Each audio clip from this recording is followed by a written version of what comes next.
Namaskara. Welcome to Crafting Bharat Brand Ki Baat, an industry-first podcast that takes you behind the curtain to meet the people who bring brands to life. After the super response to our Delhi chapter, we are now in the Silicon Valley of India, Nama Bengaluru. It's a city that's not just known for its startups and innovations, but also for its filter coffee, bene dosa, culture, and of course, the traffic. I'm your host Shubhreet Kaur, a full-time vice president at AdFactors PR, a part-time influencer and a proud mom to two firecracker daughters navigating it all. And I'm very excited to have you join me today. In this podcast, we're diving deep into the stories you don't usually hear. The hustle, the heart, and yes, all those late nights. We've all been there, right? It's about celebrating the creative chaos and the unsung icons behind the brands that inspire, innovate, and shape our narrative. This series is proudly brought to you by Newsreach, India's leading PR tech platform, in association with VC Circle and powered by HT Smartcast. A big thank you to our gifting partner, Charles & Co., our mental wellness partner, Carabams Group, our venue partner, The Magic House Studio, our wardrobe partner, Farm Loom, and stylist Rupali for making this chapter extra special.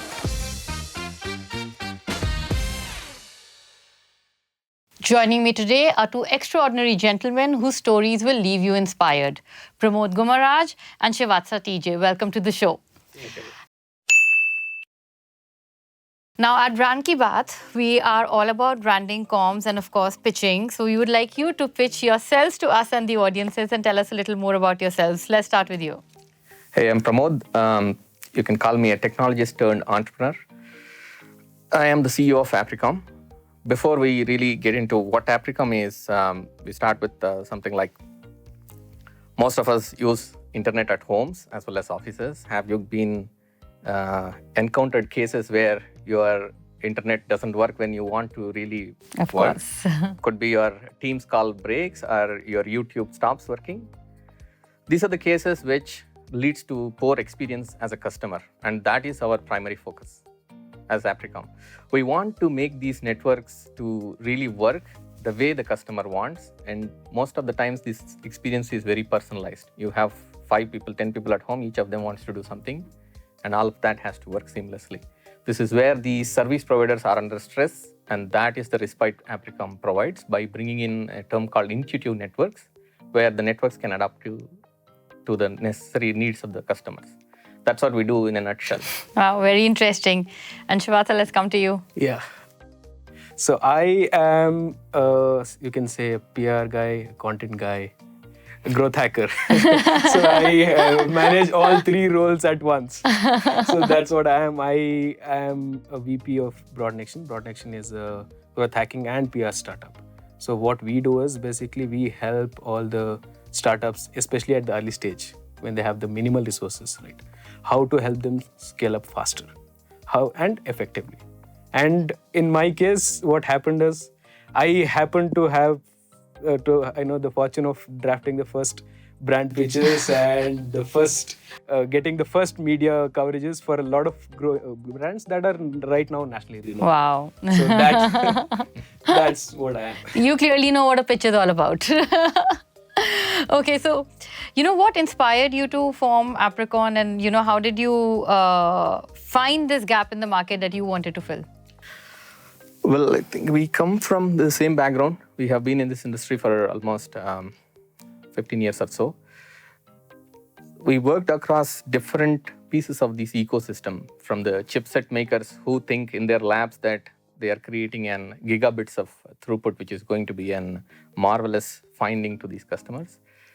Then people like Cisco's and other OEMs who are manufacturing these CPE boxes to the end customers. And finally, someone who is really deploying, like the service providers. Though we think in the lab that we have built let's say a Ferrari, but when it really reaches the customer, it may not work at that expectations. And that was a big gap we used to see working across this industry. Which is where we thought, okay, what if we can bring this field into the lab, or we can take these experts from these labs to the field? Can we create a virtual expert in the field?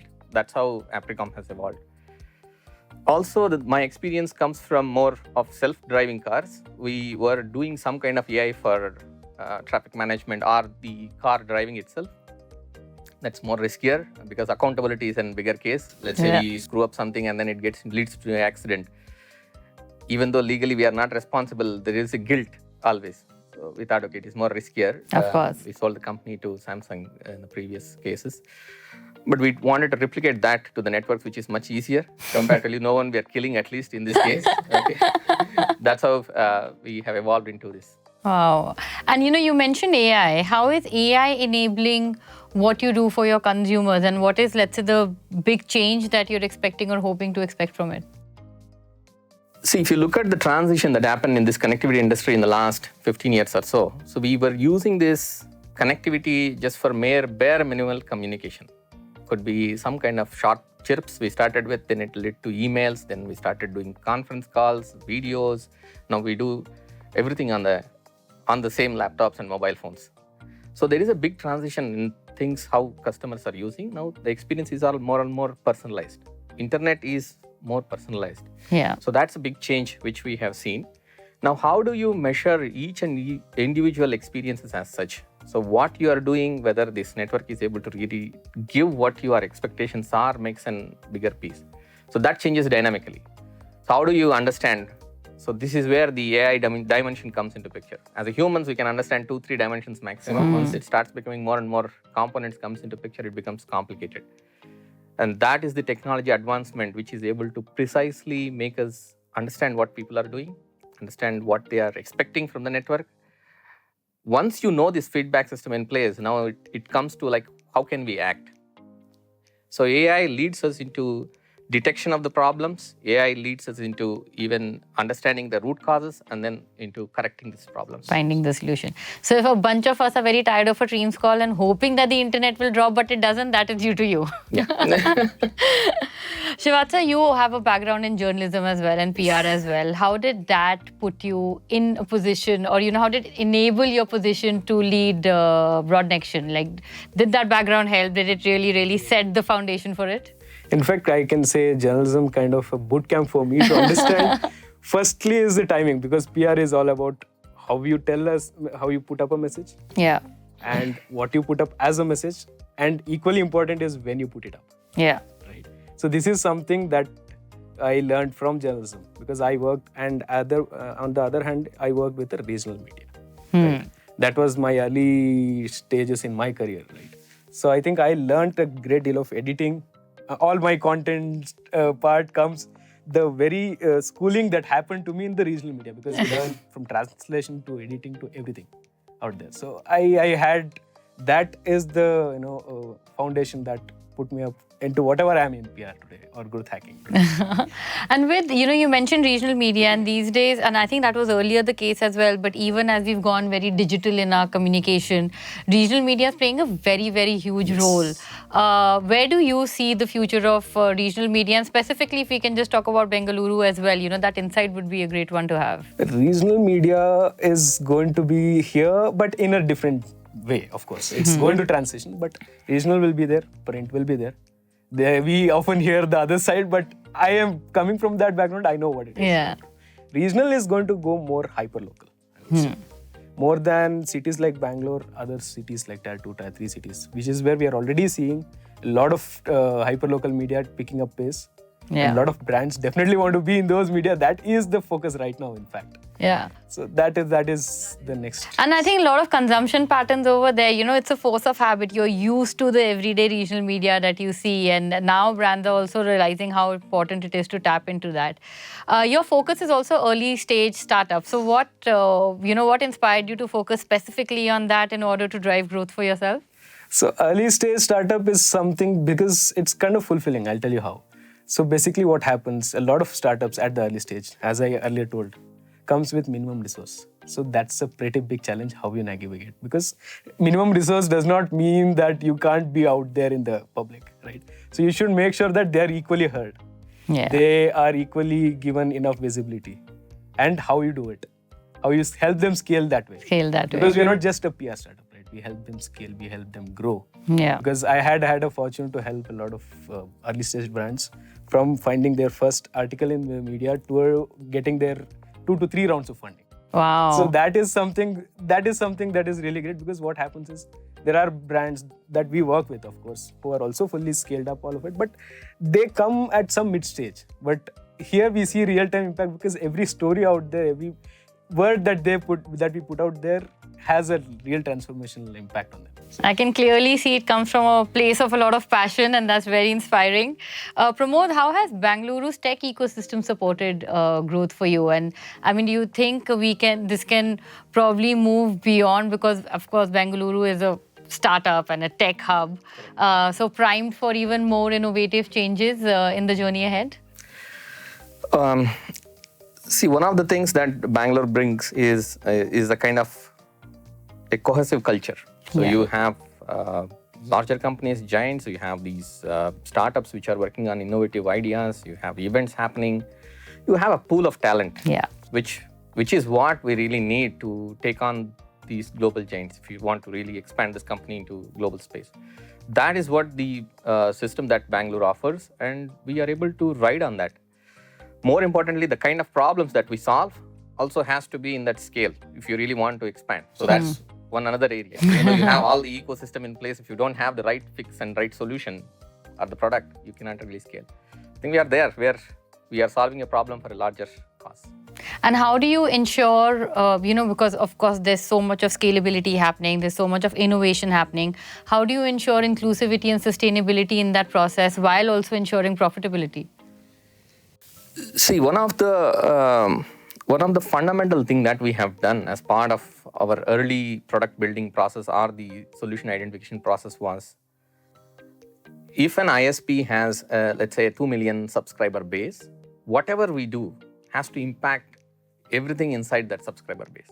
So intelligence has to be democratic. So it has to have the impact across all kinds of tiers of subscribers. Could be a low package, high package, whatever it is, experience has to be felt across. This is one of the ways which we can bring in that inclusivity, make sure that any small change that we are able to bring in, right? If you are able to bring across the larger deployment, then it becomes a huge amount of impact for these service providers. And given this is such a niche space, your stakeholder communications is very different. And how you position your brand is very different. I mean, it's altogether a unique challenge. How have you gone about it? Can you walk us through some of the things that really stuck and worked in your favor? You're absolutely right. So we are not a B2C company. We are B2B, and also we are in a very niche space. So most of the times, what works much better for us is events. And when we go to the events, we are not really going to go to the event so that we can see more people coming in and then looking at us, but we would be looking at all these businesses which are going to come to these events, who are going to place the booths in MWC, let's say that's an example. So those are the targets that works for us pretty well. Once we identify those targets, that's where people like Srivatsa knows what needs to be done from there. They are very clear. So this is a common goal. As a company, we need to have the goal, and the PR teams has to come into picture to really satisfy those goals. That's how we work hand in hand to ensure that we are able to reach the goals. Lovely. And Srivatsa, you want to also add on to that? What are some of the strategies that have worked and of course made your clients so happy? Yeah. When we started, I think Aprecomm had just started in terms of being at the media at a wider scale, right? So there was a challenge because telco is a niche that's neither with the tech journalists, with tech media, nor a niche for the telecom media. So it was a pretty big a challenge for us to actually convince both the sides of the media to talk. Because it's not purely telecom, only telecom guys will speak. It's not like purely technology that only technology speaks. So no, in fact, the media houses themselves had a confusion. Okay, whether this is a telco subject or a tech subject. And that was a pretty challenge. But right now, if we look back, the kind of coverages that we have had, I think it's quite nice. But it's a struggle, of course. No, I can seriously see a very good camaraderie. So, of course, what's been doing is, going really, really well. So when we started, just to add to that, when we started, we were like pretty small in terms of the subscriber base in India. Today, we have around 20% of the Indian broadband market on the home side. Wow. So 40 million subs, we hold like somewhere around 8 to 10 million subs around. So that's a tremendous growth in the last 3 years working with them. Oh, wow. Any insights for, let's say, whoever's, the people who are watching, and of course, the younger talent that is coming, hopes to come into PR and comms. B2C is, of course, a little more visible. They understand what is to be done when they join in. But B2B comms, of course, presents in some ways a more creative challenge on how to resolve. So any trends that you're seeing, any difference from what, let's say, the last 10 years that you feel that's happened in the B2B comm space and what you're expecting ahead? One is to make sure that you put out a message in a way that is pro-reader. As in, for example, even if it is a B2B subject, there are at times it should look like a B2C. How you make it, put up a B2B messaging as a B2C so that it fits into the media narrative, plus doesn't affect the startups narrative. These are things and something that is to do with research. Read, read and read. You're taking a bus home, read. You're taking a bus home to office, read. And then write what you read based on that to the media. I think that is all that I can tell to any youngster. No, I think that's a really good tip, is coming down to the basics, and the basics always work. What's another, what's your take also on the PR and the digital marketing revolution that we're seeing in India? Integration, digital marketing is really taking off, and it's. Yes. Do you see that trend going to continue to stick and maybe evolve even further? Evolving, and it'll evolve. In fact, we are seeing the lines being blurred. I'm sure you would have seen that also. 100%. So today, stories being published are not just news stories; they are SEO write-ups also. Plus, your the news article. Right? It should be both. It can't be just one. Even the pitches that we write should be in a way that it'll tell them, okay, this is going to get you clicks. Even the press releases have to be SEO checked now. It should be something that will get them clicks. But while we look at that, we should never kind of cut down on the messaging of the client, because that is what matters. Very crucial. So that is how it is going to be, and this is the focus that will stick on at least for a decade now. To add to that, right, too much of analytics is what drives a bit of pressure on these media houses too. You have too much of analytics, too much of data to look at. Where are the numbers? So we have published what is the outcome of that. So that's where people like us are going to push. Numbers are getting much more important and significant now. I think, and that is also becoming data analytics such an important part of PR and comms now. There's now ways to. We've gone beyond share of voice thanks to digital PR coming in. Yeah, it's analytics is all over the place. In fact, I was in a hospital for a different reason, and then a dietitian comes to me, and then she opens up her iPad, and then she starts telling me what I should take and how others are taking in this region and how they are doing well and what I should be doing forward. So this is something from my father she was trying to explain. Oh, wow. So analytics is all over the place. How does Bengaluru's startup ecosystem drive growth for PR and, growth hacking? I mean, I want you to elaborate a little more on growth hacking as well. You find startups in every gully today in Bangalore. Yes. So you have to first, while we work with early stage startups, we should be sure what startups we are working with. Because everyone calls themselves startups. But what exactly is a startup? Are they really aspirational enough? Are they going to stick around? They really want to stick around and create an impact in the market. So that is one thing that we'll want to look at. And there are so many tremendous ideas that that has to be heard by people. So there's a lot of scope in Bangalore, of course. It's a key market, of course. It's a key market, yes. And it is the Silicon City here in India. You will find a lot of things. Now we've also got, we had Gen Z to deal with, in terms of talent and hiring, of course. And now Gen Alpha is coming into the picture and their lingo is coming into the picture. And again, in a space like B2B, maybe they're not a direct target audience, but they're a tertiary audience in terms of employer branding tomorrow, in terms of hiring the best talent that you want to. How are you designing, let's say, campaigns that resonate with these audiences so that you ensure that for the agency, you're getting the best of talent, and you, for your company, are getting the best of talent? Okay, we should leave this question more and more to the marketing folks. But in general, I see this problem. So we don't come from that generation, and I see a bigger gap between even me and my daughter itself. So we have a problem at home, we have a problem in the office too. We're getting used to that. See, ultimately, this is any B2C company, which is like the ISPs or these OEMs which we are going to work, who have the direct relation, they are the ones who are going to do this campaigning more and more on that. But typically, attention spans of these audience are very small. Yeah. So you need to send your message in a very short period of time, could be like 3-4 seconds. We should be able to, our maximum 10 seconds is what your impact is, attention spans are. You should make sure that you write your message in such a way it reaches him in a or her, right, in a proper fashion quickly. So that is what we are trying to do, optimize as much as possible with the knowledge we have, with the generation what we are in. You want to add something? I'm sure you'll have more insight. So it's all about snackability. Yeah. So if they're now Gen Alpha, Gen Z, they just want to keep scrolling and snack as much as possible in the least amount of time possible. So that is what it is. So you get just this snap of a time to attract their attention or lose their attention. Or lose their attention. So how you make sure it is so interesting enough to get their attention in a snap, and then only then that is going to buy you another 5 seconds. That is the standard today. Yeah. So that 5 seconds will decide whether they'll really hear to your complete message or not. So making it snackable. That is all that matters. So we're going to now come to the next segment called the Brand Diaries, and it's all about pulling the curtain back and bringing out the heart behind the hustle, you know, the days that gave you sleepless nights or maybe even sleepless weeks. So I want you to be as candid as possible. I will start with you, okay? Ever had a moment where you wanted to walk out of the meeting? You obviously could not, but when you wanted to walk out of the meeting. Yes, I did. There was this client who was really nice, who was aspirational, but whereas the team wanted to, kind of always hold back on in terms of visibilities and other things, their own internal reasons.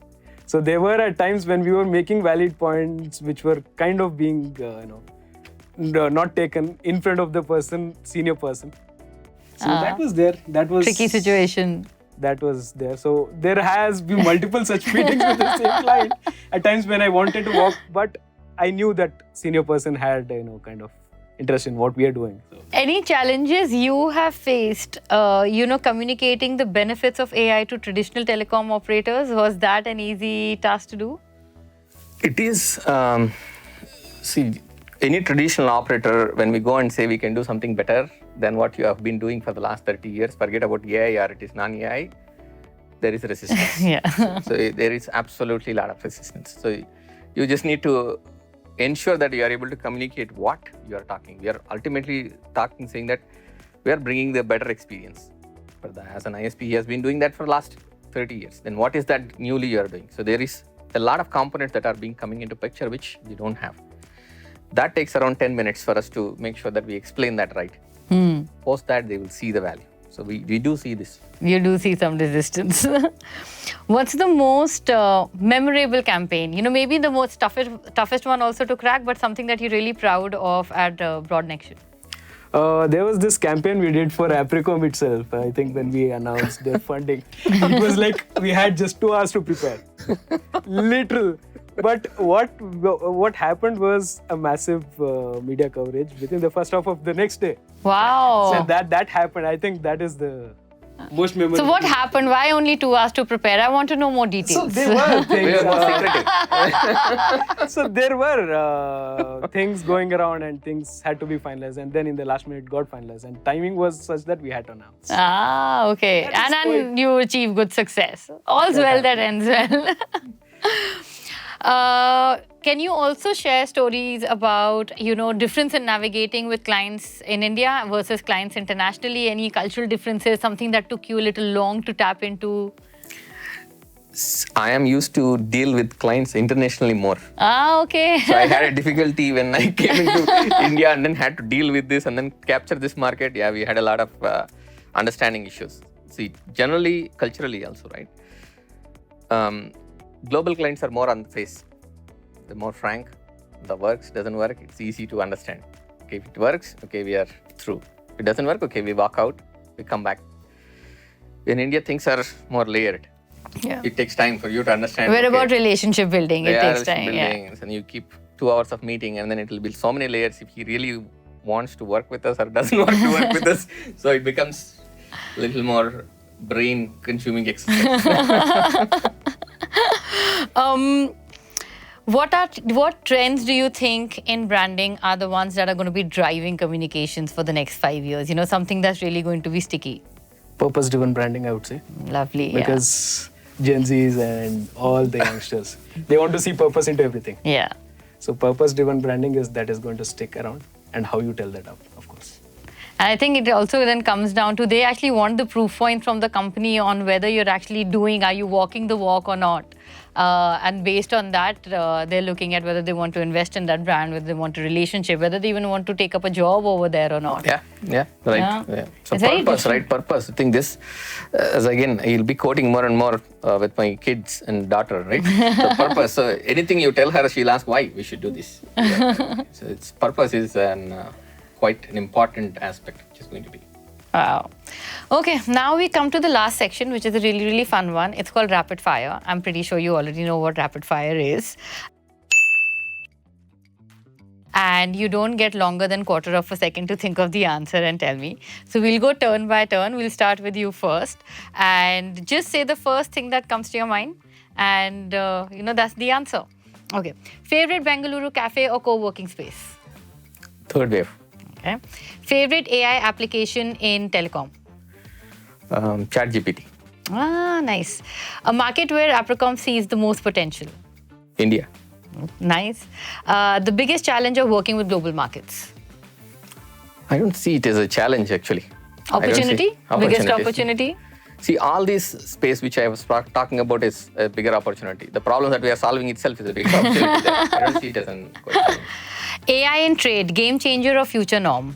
It's a game changer today, but it will be a future norm in another 2-3 years down the line. Wow, awesome. Okay, your turn. He did pretty well, huh? So, most rewarding feedback from a client? We have seen there's a third round of funding we are going, and it's because of you. This is something I've heard, I think, 6 months ago. Oh, wow, that is impressive. And we have been with them since their early stages. So that's pretty much like a relationship and growing together, right? Email pitches or WhatsApp updates, your preference? WhatsApp updates for quick turnaround time, but email, of course, for much explanatory things. Okay. A book, movie, or a series that inspires your work ethic? Movie, a Kannada movie called Baat. Baat? Okay, I'm going to watch this one. Sure. Yeah, it's very much nice. One thing Bengaluru does better than other cities? Bengaluru, it gives you everything. You want to work, it gives you serious people. If you want to just spend time around, it gives you fun people around. So, yeah.